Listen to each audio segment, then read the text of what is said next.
Greetings, my name is Chamomile and this is an exploration of the entire galaxy sector by sector. Today we're looking at Churnis Sector in the 7th Golden Nis Command of the new territories of the Mid-Rim. The Churnis Sector is host to a ton of alleged species homeworlds, and although a lot of them share names with their home planets while having no anatomy or culture described, which means, as per usual, I suspect they are planetary demonyms mistaken for species names, this is also a part of the galaxy where a lot of sectors were incorporated into the Republic during the Pius Dea era, which is when the Pius Dea religion and their obsession with high human culture continuously dominated the Senate and Chancellorship, and as a result, a lot of aliens were subjugated to the Republic as second-class citizens, with sectors organized specifically to disempower them. There's at least 2 legit native species to this sector, legit in the sense that they seem perfectly likely to me, although none of them are verified by reliable sources. The Kalanites are these kinda dog-looking people, and the Ancionians are thin, pale yellow, and have red eyes, pupils and all, like the Chiss. I can't find any depictions of the Debarians, but they're described as having lots of tentacles and warts on their body, and their skin changes color with their emotions, and that sure sounds like a new species to me, and not just like a Wookiee or something from planet Debari, mistaken as a new species.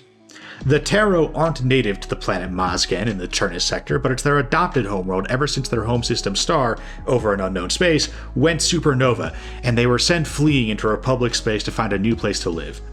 The Taro are one of those species where you've probably never heard of them, but as soon as you see them you think, oh yeah, those guys, I've seen them around. A lot of them joined the Rebel Alliance, and the Churnis Sector in general was full of rebels. It was one of the sectors that overthrew Imperial rule between Endor and Jakku. Ancion is especially notable because it was wrapped up in so many defense treaties in the late Republic era. After the Ruusan Reformation, sectors and individual planets had to defend themselves, without relying on a galactic fleet from the Republic. Since the Republic had no major rivals, closest thing was the Hutt clans who hadn't fought a full-scale war in generations, sectors didn't have to worry about sustaining galactic-scale war, just pirate patrol. Pirates can get pretty heavily armed out in the Outer Rim, though, and then they can become a problem for the Mid-Rim and Expansion region, so planets like Ancion would make multi-sector defense treaties. And Ancions are crazy. Ancion had mutual defense pacts with not only planets all across Churnis Sector and neighboring sectors like Ariarch, they had treaty partners as far away as Heveril Sector, clear on the other side of the galaxy. This web of alliances is why the Commerce Guild tried to convince Ancion to join the Separatists just before the Clone Wars broke out.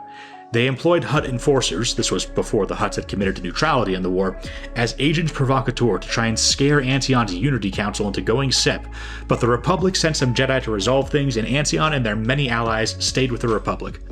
From that story, you might think Ancion is a mid-rim diplomatic powerhouse with importance similar to more famous planets, like Kashyyyk or Naboo, but nope, it's an unremarkable farm planet with a population under 1 billion. They weren't prominent in any of the mutual defense alliances they had joined, they had just joined a lot of them, some of which stretched across the galaxy. So if Ancion was convinced to join the Separatists, then that would put pressure on a whole lot of other, much more important planets to follow suit.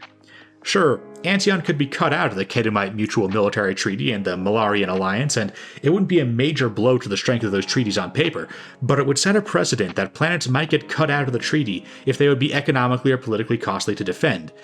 And the whole point of a treaty is for the member planets to defend each other even when it's economically or politically costly.